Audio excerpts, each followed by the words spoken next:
ሰመራ ዩኒቨርሲቲ 8 ኮሌጆችና ትምህርት ቤቶች ስር ከ40 በላይ ዲፓርትመንቶችን ይዞ እያስተማረ የሚገኝ ዩኒቨርሲቲ ነው። የተፈጥሮና የቀመር ሳይንስ ኮሌጅ እና ኤርዝ ሳይንስ ወይም የምድር ሳይንስ በኮሌጆች ውስጥ ያሉ ዲፓርትመንቶች ስንት ናቸው?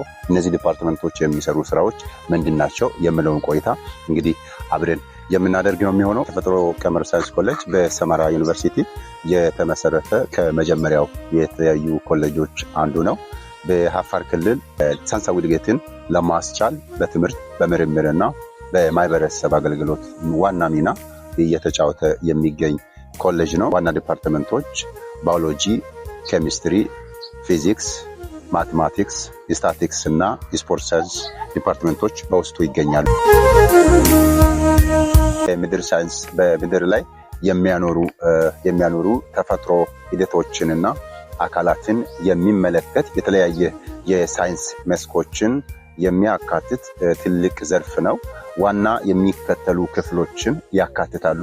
ዋና ክፍሎች ደግሞ ወደታች የምናያቸው ናቸው። እንደዚህ ወደታች ተዘርዝረው የምናያቸው ናቸው። የዚህ የኤርዝ ሳይንስ አስፈላጊነቱ ሀብት አስተዳደር፣ ውሃ፣ አፈርን ተስማሚ መንገድ ለማስተዳደር የሚረዳ ነው። ሌላኛው ደግሞ ልማት ፕሮጀክት የምንላቸው ስትራክቸር በግብርና በኃይል ፕሮጀክቶች ላይ ለባለሙያ ድጋፍ የሚሰጥ ነው። ሌላኛው ደግሞ አካባቢ ጥበቃ ነው። አካባቢ ጥበቃ አየር ንብረት ለውጥ መቋቋም ላይ ኢኮሎጂን መጠበቅ ነው። ኤርዝ ሳይንስ ውስጥ እነዚህ የዘረዘርናቸው የሚገኙ ጥናቶችና ምርምሮች ትምህርቶች ናቸው። የተፈጥሮና የቀመር ሳይንስ ኮሌጅ በሰመራ ዩኒቨርሲቲ የአፋር ክልል ልማትን በሳይንስና በምርምር የሚያገለግል ዋና መሰረት ነው።